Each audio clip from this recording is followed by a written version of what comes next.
नमस्कार। आज आबार আমি চলে এসেছি আমি প্রবীর।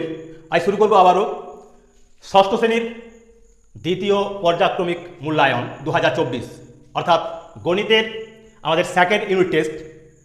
আমরা 2024-এর সাইসেন ভিত্তিক অতি সংক্ষিপ্তধর্মী প্রশ্নের উত্তর এই বোর্ডেতেই করে দিচ্ছি।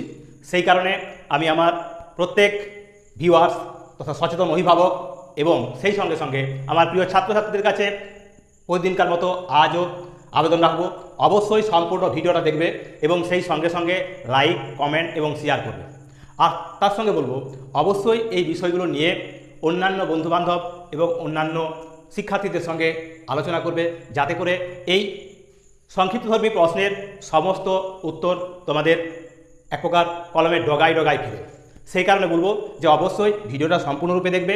আর আমরা এই আজ 20টি প্রশ্নের সংক্ষিপ্তধর্মী প্রশ্নের উত্তর গত পর্বগুলির মতোই এবারও তুলে দিচ্ছি।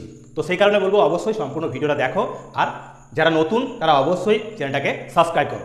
তো চলো এবার আমরা চলে যাব আমাদের আজ 41 দাগের অঙ্কে।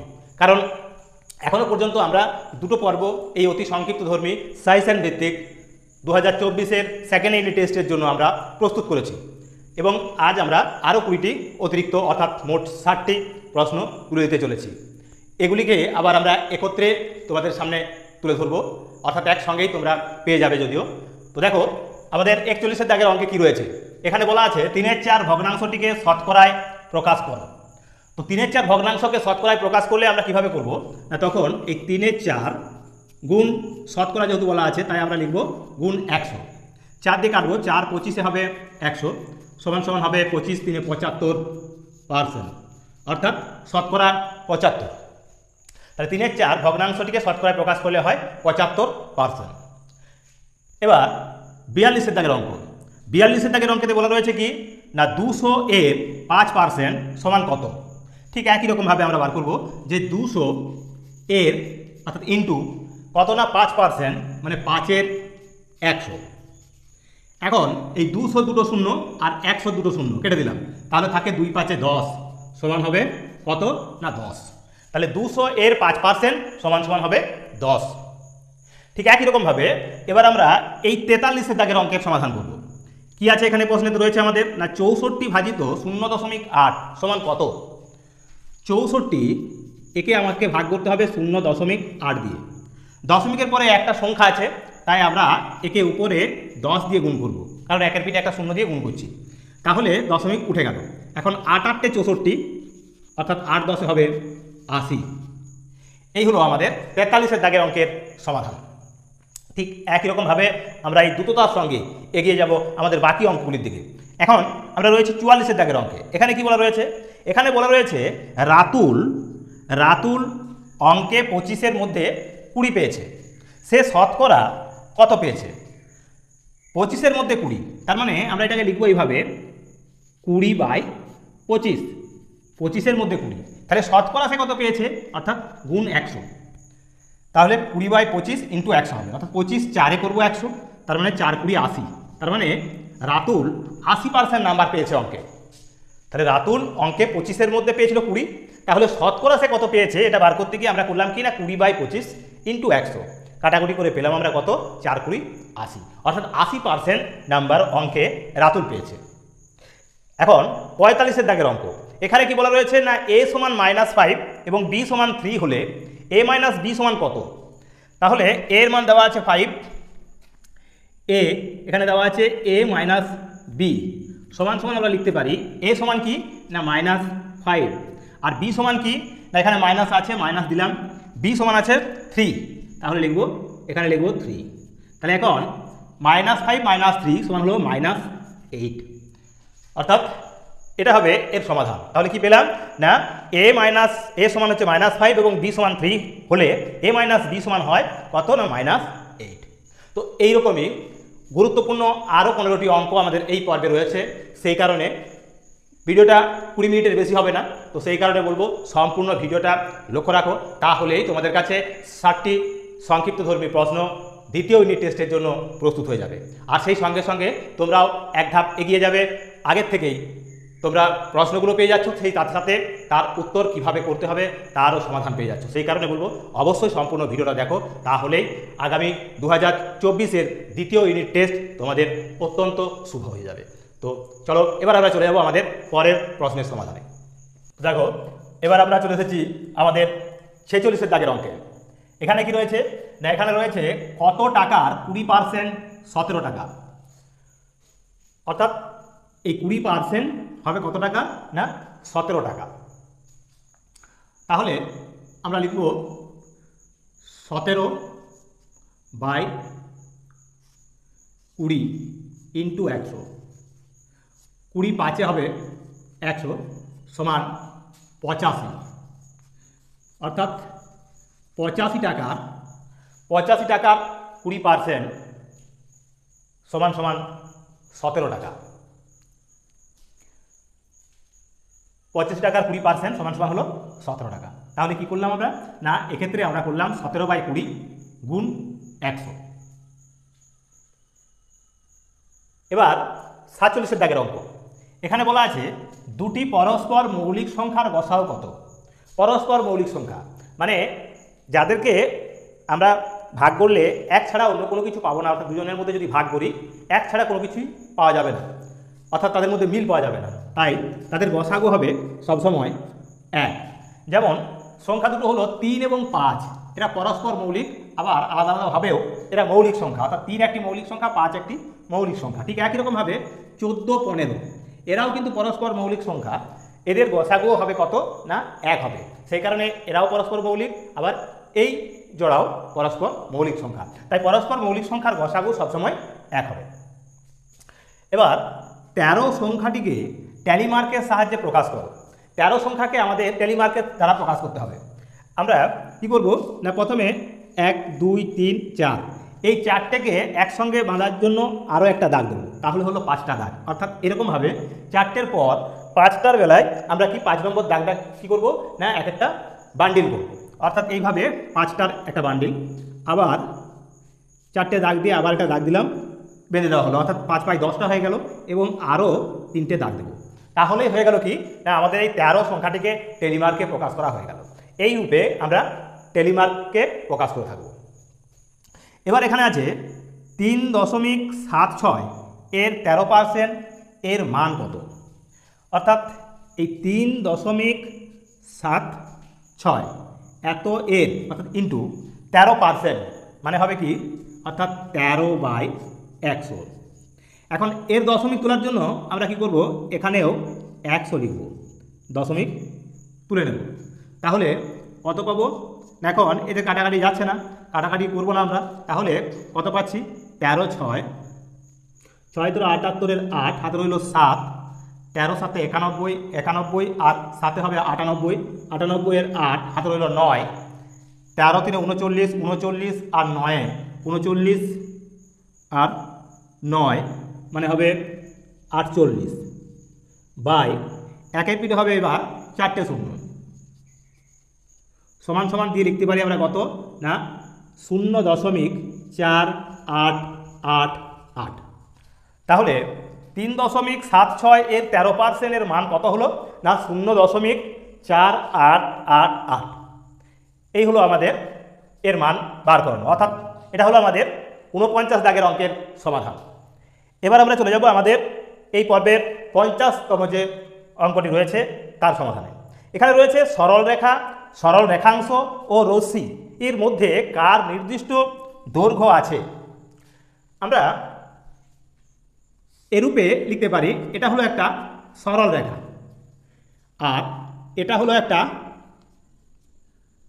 রেখাংশ আর এটা হলো একটা, এখান থেকে একটা রশ্মি বের হচ্ছে, এটা হলো একটা রশ্মি।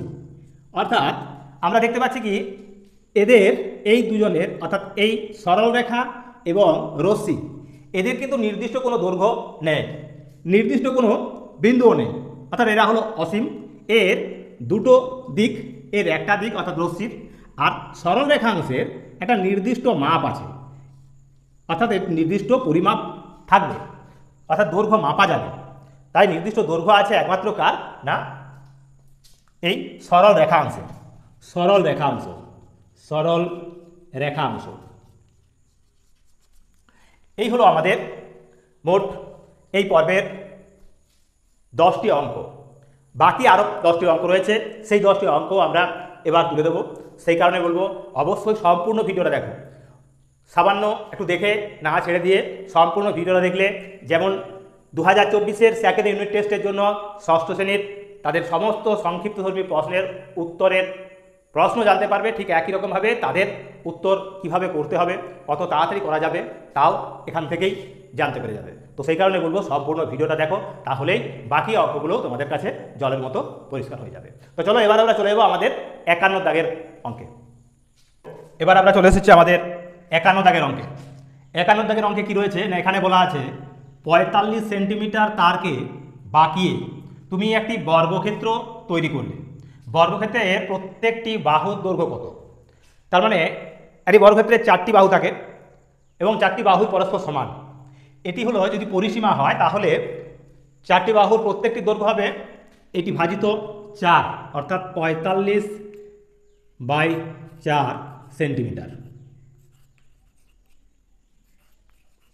তাহলে হবে প্রত্যেকটির ধরো কত ভাগ বলে পাবো আমরা 4 একে 4, 4 একে 4 দশমিক 1, তাহলে 4 2 8, 9 10 20, 4 5 20, অর্থাৎ 11.25 সেন্টিমিটার। অতএব আমরা কি পেলাম না 45 সেন্টিমিটার তারকে বাঁকিয়ে আমরা যদি একটা বর্গক্ষেত্র তৈরি করি, তাহলে সেই বর্গক্ষেত্রের প্রত্যেকটি বাহুর দৈর্ঘ্য হবে 11.25 সেন্টিমিটার, অর্থাৎ 45কে 4 দিয়ে ভাগ করবে তাহলেই হবে। এবার 3250 মিলিমিটার সমান কত মিটার? আমরা কি জানি না, আমরা জানি 1000 মিটার, এই 1000 মিলিমিটার সমান 1 মিটার, অর্থাৎ 1000 মিলিমিটার সমান যদি আমাদের 1 মিটার হয়, তাহলে এই 3200 মিলিমিটার সমান কত মিটার? না, এই 3250/1000 এত মিটার সমান সমান আমরা লিখতে পারি, যেহেতু 3টে শূন্য হাজারের পিঠে, তাই 3 ঘর সরে আসবো, অর্থাৎ হবে এটা 3.25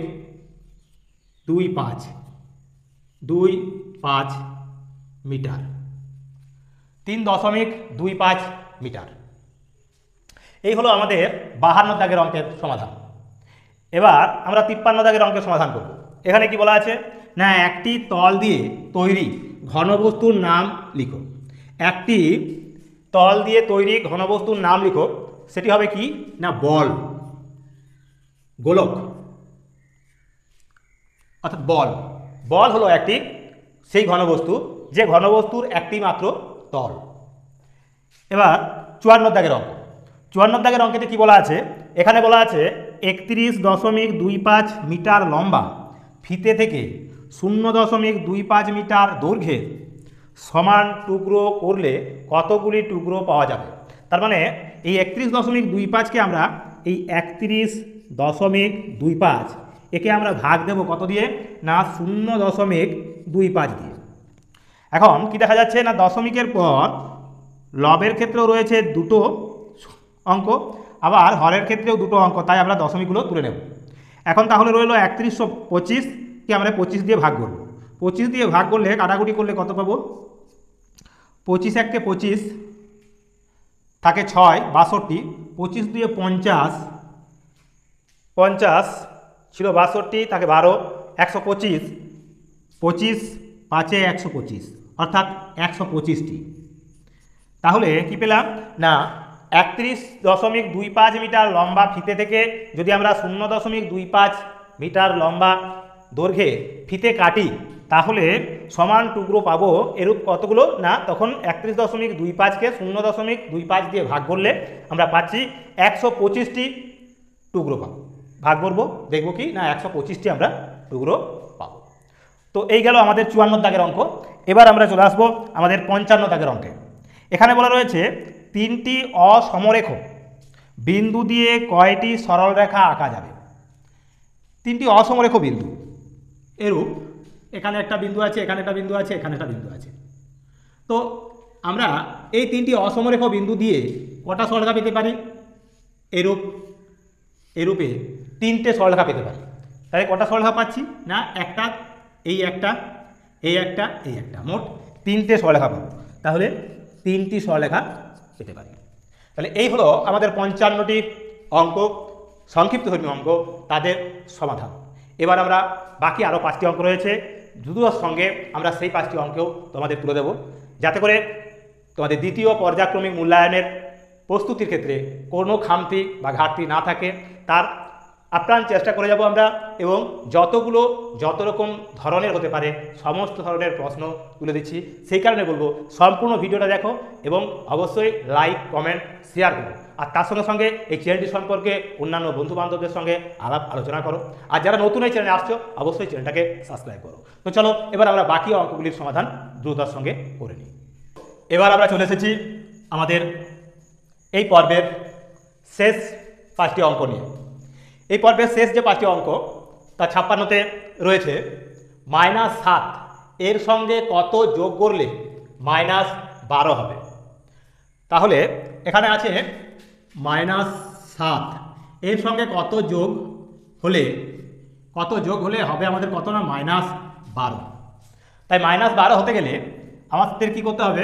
অর্থাৎ এই -7কে যদি আমি সাইড চেঞ্জ করে নিয়ে চলে যাই, তাহলে কি হবে? না এখানে হবে +7। অর্থাৎ এই 12 থেকে 7 বিয়োগ, তাহলে আমরা কি পাবো?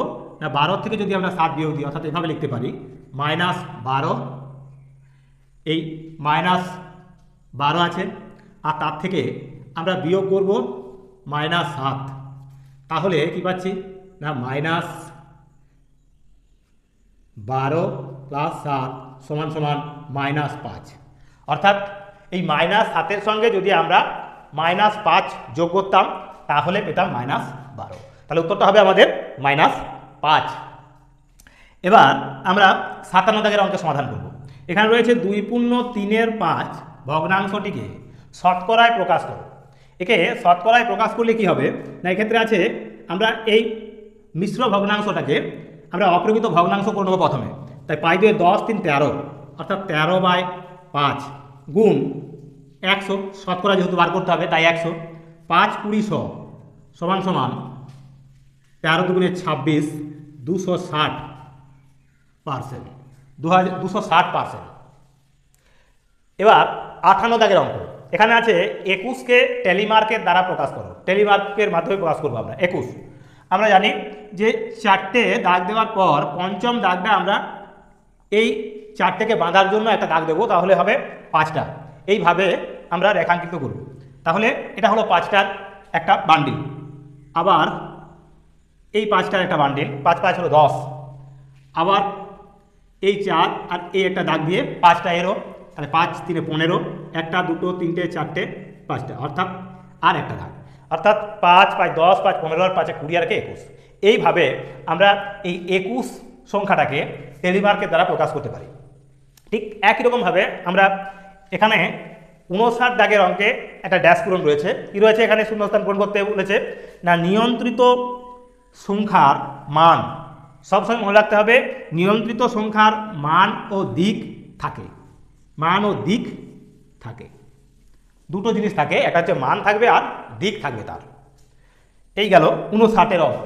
এবার রয়েছে 60 দাগের অঙ্ক। কি রয়েছে? 4, 16, 20 এদের লসাগু কত?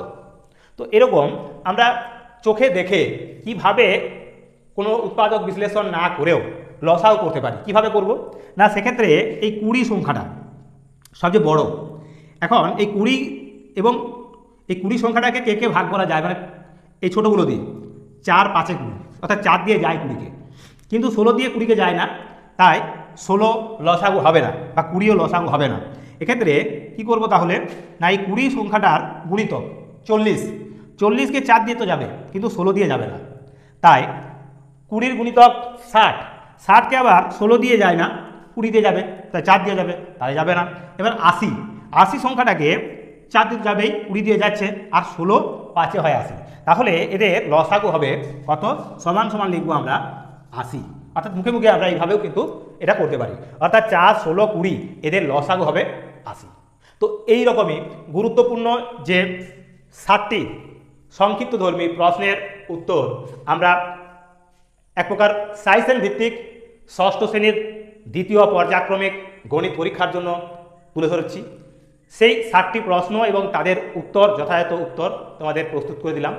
আশা করব যে আগামী দিন দ্বিতীয় ইউনিট টেস্টের পরীক্ষা তোমাদের অত্যন্ত ভালো হবে, আর সেই সঙ্গে সঙ্গে এই প্রশ্নগুলির থেকেই তোমরা তার কমন পাবে, এই আশা রেখে আবারও আমি আমার সকল ভিউয়ার্স তথা সচেতন অভিভাবক এবং সেই সঙ্গে ষষ্ঠ শ্রেণীর প্রিয় ছাত্রছাত্রীদের কাছে আমার আবেদন যে অবশ্যই চ্যানেলটিকে লাইক, কমেন্ট, শেয়ার, অন্যান্য বন্ধুদের সঙ্গে আলাপচারিতায় এই ত্রিনেত্র চ্যানেল সম্পর্কে আলোচনা এবং সেই সঙ্গে সঙ্গে যারা নতুন এই চ্যানেলে আসছো অবশ্যই চ্যানেলটাকে সাবস্ক্রাইব করে রাখো, তাহলেই আগামী দিনে এইরকমই গুরুত্বপূর্ণ অঙ্কগুলি সবার আগে তোমার মোবাইলে পৌঁছে যাবে।